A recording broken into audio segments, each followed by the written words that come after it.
मी निवडणूक तर लढवणार हे नक्की आहे, कारण की 2017ला मी निवडणुकीला उभा होतो. 2017ला आम्ही निवडणूक लढवलेली महाराष्ट्र नवनिर्माण सेनेने, आणि पक्षाने मला तिकीट द्यायचं नाही द्यायचं सन्माननीय राजसाहेबांचा हा आदेश आहे. शेवटपर्यंत आम्हाला जर का ही तिकीट उद्धव बाळासाहेब ठाकरेंच्या गटाला जरी गेली तरी आम्ही काम करायला तयार आहे. राजसाहेबांचा आदेश जो आम्हाला मिळाली तरी आम्ही काम करायला तयार आहे. नमस्कार, आप सभी दर्शकों का CA चैनल में स्वागत है। इस वक्त मौजूद है मुंबई के अणुशक्ति नगर विधानसभा के अंतर्गत वार्ड क्रमांक 146 में।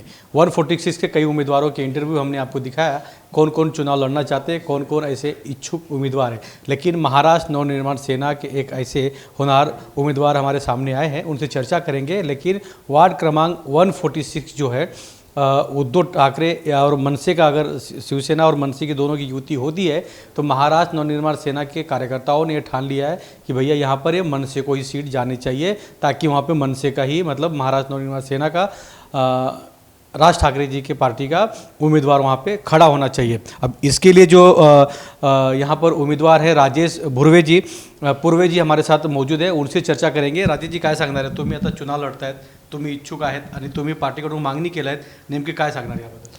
मी पक्षाला निवेदन केलेलं आहे की पक्षाला इथून आम्हाला 146मधून उमेदवारी मिळावी, जेणेकरून आमची युती जरी असेल किंवा साहेब उद्या घोषणा जरी करतील तरी आम्ही मागितलेले आहे ही तिकीट आम्ही मिळवण्यासाठी प्रयत्न केलेला आहे. साहेबांनी सांगितलं की ही जर का युतीमध्ये मिळाली तर आम्ही नक्कीच पूर्ण ताकदीने ह्या तिकिटासाठी आम्ही पूर्ण लढाई तयार आहे.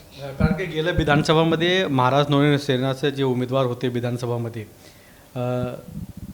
आचार्यजी, त्यांना जे चांगलं मतदान इथं भेटलेलं आहे अणुशक्तीनगर विधानसभामध्ये, त्याच्यामध्ये एक वार्ड क्रमांक 146 पण आहे. तर काय वाटतं की मनसेवरून तुम्हाला तिकीट भेटलं तर तुम्ही निवडून येणार? कारण काही समृद्धी खाते, वंचित बहुजन आघाडी, ते भाजपाचे सगळ्याला तिकीट तिथे पाहिजे, काय वाटतं तुम्हाला? मला असं वाटतं की वॉर्ड क्रमांक हा 46 सन्माननीय राजसाहेबांनी 2000 आता जो विधानसभेला निवडणूक झाली याच्यात चांगल्या प्रकारे लोकांचं सहकार्य आणि लोकांनी मतदान भरभरून राजसाहेबांवरती प्रेम केलं आहे, आणि त्या प्रेमाच्या मतदान स्वरूपी आम्ही काम करण्याच्या इच्छेने इथे निवडणूक लढत आहे. राहिलं समृद्धी खातेचं काम आपण प्रत्येक विभागात जर का फिरलं असेल तर तुम्ही बघितलं असेल की विधानसभेतनी किंवा वॉर्डात आमच्या 146मध्ये काही काम केलेलं नाही आहे. काही काम केल्यानंतर अनेक, पण तुम्ही बोलता काही काम केलं नाही, पण आता तर ॲडिशनल फंड घेऊन ते काम करतायत काहीतरी. परंतु लोकांना विचारा, हा जनतेला जाऊन विचारू शकता तुम्ही की रस्त्याचं काम नाही, गटाराचं काम नाही, टॉयलेटचं काम नाही. आम्हाला आजही सह्याद्रीनगरला जायला पायी रस्ता नाही आहे. तुम्ही जर का बघितलं सह्याद्रीनगरमध्ये साधा एक रस्तासुद्धा करू शकले नाही एवढ्या वर्षात. अनेक फंड त्यांनी पास केले, गल्लोगल्ली बनवल्या, त्याच फक्त लाद्या काढतात, त्याच तिथं करतात. जिथे गरज नाही त्या जागेवरती फंड वापरतात, आणि जिथे गरज आहे त्या जागेवरती गरजेचा फायदा करून देत नाही. आमची सह्याद्रीनगर जनता ना, गोरगरीब जनतेला आत्तापर्यंत त्याचा फायदा मिळालेला नाही आहे. हे दिसून येतं. आपण जनतेशी विचारू शकता जाऊन स्वतः, कारण की मी त्या जागेवरती राहणारे स्थानिक असल्यामुळे मला तिथलची अडीअडचण ही माहिती आहे. अच्छा, काही दिवसापूर्वी मी पाहिलं की मेडिकल सेंटर जे नवीन बनवलं आहेत बाळासाहेब ठाकरेजी यांच्या नावाने, ते आता उद्घाटन त्याचं झालं आहे. कारण का एवढं वर्ष ते 5-6 वर्षापूर्वी त्याचं उद्घाटन होतं, पण ह्या वर्षी काय हे बंद होती का काय? त्या दवाखान्याचा विषय असा आहे, सन्माननीय बाळासाहेब, तुम्ही हे विषय घेतलं होतं, तुम्ही आंदोलनासाठी केलं त्या विषयावरती. सन्माननीय बाळासाहेब ठाकरेंच्या नावाने त्यांनी तो दवाखान्याचं उद्घाटन केलं, परंतु उद्घाटन झाल्याच्या नंतर अनेक 2 वर्ष तो काम रखडला होता. त्यांनी सांगितलं की महानगरपालिकेच्या विद्युत संदर्भात जल विभागातर्फे आम्हाला NOC मिळाली नाही, परंतु आम्ही जल विभागाकडूनही माहिती घेतली, कोणतीही त्यांनी परवानगी दिलेली होती. सर्व परवानगी असताना त्यांचा फंडही पास झाला, त्यांनी कामही चालू केलं. अर्धं काम झाल्याच्या नंतर काही गोष्टींनी त्यांनी काम थांबवून टाकलं, आणि त्या जागेचं पूर्ण वेळा जो बाबासाहेबांच्या नावाने त्यांनी तो दवाखाना ओपन केला होता तो दुसरीकडे वळवला त्याचा फंड, आणि तो फंड तिथंच थांबला. त्याच्यामुळे गेल्या 4 वर्षापासून आम्ही संघर्ष केला, आणि आंदोलन केल्याच्या नंतर यंदा ह्यांनी रिपीट दुसरा फंड मागून त्याचं काम चालू केलं आहे असं आम्हाला दिसतंय. आणि त्याच्यासाठी आम्ही आजही लढा देतो आहे. तो सार्वजनिक दवाखाना लोकांच्या हितासाठी चालू हवा, याच्यासाठी आमचा संघर्ष राहील.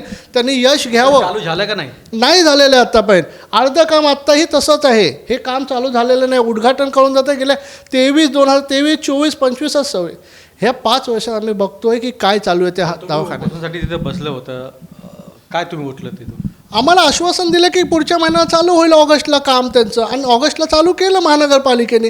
परंतु जो ठेकेदार आहे त्या ठेकेदारावरती ते कारवाई करायलाच पाहिजे हमखास. परंतु महानगरपालिकेचे जे नगरसेवक असतात त्यांनी त्याच्यावरती लक्ष घालून काम लवकरात लवकर पूर्ण करून जनतेसाठी खुलं करून देणं हीच आमची अपेक्षा होती. शक्तिनगर विधानसभा जे आहेत आणि चेंबूर विधानसभा आहे, ह्या दोघांच्या मध्ये एक शताब्दी हॉस्पिटल आहेत, महानगरपालिकाचे रुग्णालय आहेत. पण तिथं आता नवीन इमारत बनवलं आहे, ते आता प्रायव्हेट चालू आहे. ते पूर्ण मला वाटतं की प्रायव्हेट कंपनीला पूर्ण देणार आहे. तर तुम्ही मनसेकडून काय फॉलोअप घेताय काय? आमच्या मनसे पक्षाकडून आमच्या पक्षाकडून त्यांना निवेदन दिलेलं आहे. ते प्रायव्हेटेशन जे थांबलं आहे त्यासाठी स्वाक्षऱ्या मोहीमसुद्धा आम्ही घरोघरी जाऊन घेतल्या होत्या, आणि त्यांचा आम्ही स्वतः पण त्याच्यावरती पाठपुरावा करतो आहे की त्याचं स्वतःचं प्रायव्हेटेशन होऊ नये, जेणेकरून जनतेला इथून साईनला जावं लागेल, जेला जावं लागेल, आणि इथे जवळपास हा हॉस्पिटल असणं खूप गरजेचं आहे. आणि तो प्रायव्हेटेशन थांबलं तर गोरगरीब जनता इथलची हा आणू शकते किंवा चेंबूरची त्यांना जवळपास ह्याचा फायदा मिळेल. तुम्हाला वाटतं की या 146 मधून तुम्हाला तिकीट भेटणार आणि राजसाहेब तुम्हाला तिकीट देणार आणि तुम्ही चुनाव लढणार आहे? मी निवडणूक तर लढवणार हे नक्की आहे, कारण की 2017ला मी निवडणुकीला उभा होतो. 2017ला आम्ही निवडणूक लढवलेली महाराष्ट्र नवनिर्माण सेनेने, आणि पक्षाने मला तिकीट द्यायचं नाही द्यायचं सन्माननीय राजसाहेबांचा हा आदेश आहे. शेवटपर्यंत आम्हाला जर का ही तिकीट उद्धव बाळासाहेब ठाकरेंच्या गटाला जरी गेली तरी आम्ही काम करायला तयार आहे, आणि राजसाहेबांचा आदेश जो आम्हाला मिळाली तरी आम्ही काम करायला तयार आहे, हे ठामपणे निश्चित सांगतो. परंतु इथून महानगरपालिकेत 146मधून हा भगवा फडकल्याशिवाय हा राहणार नाही, आणि तो मनसेचा असेल किंवा उद्धव बाळासाहेबांचा असेल. जर तुम्हाला तिकीट भेटलं आणि तुम्ही निवडून आले तर सर्व पहिलं तुम्ही वार्ड 146 मध्ये पहिलं कामची सुरुवात कुठलं करणार आहे काय? मला जर का संधी मिळाली तर महानगरपालिकेच्या सगळ्याच कामात जर का मी पहिला अधिकार टाकेल तो सह्याद्रीनगरला जाणारा रस्ता आणि सह्याद्रीनगरची पाण्याची ही पहिली कटकट ही पूर्ण खतम करण्यासाठी जे काही प्रयत्न होतील ते सह्याद्रीनगरसाठी मी करेल. सह्याद्रीनगर पांजरापूर हा पाणीसाठी आणि रस्त्यासाठी गटारासाठी अस्वच्छ असा रस्ता झालेला आहे, अस्वच्छ असे गटारं झाले, काही सुविधा नाही आहे. महानगरपालिकेचे काही कर्मचारी येऊन लक्ष देत नाही, आणि महानगरपालिकेचे कर्मचारी का नगरसेवकच लक्ष देत नसेल तर हे होणारच आहे. तो हमारे साथ महाराष्ट्र नवनिर्माण सेना के उम्मीदवार 146 के थे, उनसे चर्चा किया उमेश जी से, और उनका साफ साफ कहना है कि भैया इस बार महाराष्ट्र नवनिर्माण सेना के उम्मीदवार को टिकट मिलना चाहिए, यानी इन्हें. और देखना ये है कि राज ठाकरे जी किसी चुनावी टिकट देते हैं, कौन चुनाव जीत कर आता है, क्या मनसे और शिवसेना उद्धव ठाकरे की गठबंधन होती है, क्या उसमें शरद पवार उस गठबंधन का हिस्सा बनते हैं, क्या कांग्रेस अपने बल पे लड़ती है, ये सब अभी तस्वीर स्पष्ट नहीं हो पाया है. लेकिन 2 दिन 4 दिन 1 हफ्ते के अंदर ये पूरी तस्वीर साफ हो जाएगी. अब देखना ये है कि वार्ड 146 में किसे टिकट मिलता है, कौन चुनाव जीतता है और जनता किसे वोट देती है. कैमरामैन प्रवीण के साथ राज पांडे, CA न्यूज़ मुंबई, अनुशक्तिनगर विधानसभा, वार्ड क्रमांक 146. मी निवडणूक तर लढवणार हे नक्की आहे, कारण की 2017ला मी निवडणुकीला उभा होतो. 2017ला आम्ही निवडणूक लढवलेली महाराष्ट्र नवनिर्माण सेनेने, आणि पक्षाने मला तिकीट द्यायचं नाही द्यायचं सन्माननीय राजसाहेबांचा हा आदेश आहे. शेवटपर्यंत आम्हाला जर का ही तिकीट उद्धव बाळासाहेब ठाकरेंच्या गटाला जरी गेली तरी आम्ही काम करायला तयार आहे, आणि राजसाहेबांचा आदेश जो आम्हाला मिळाली तरी आम्ही काम करायला तयार आहे.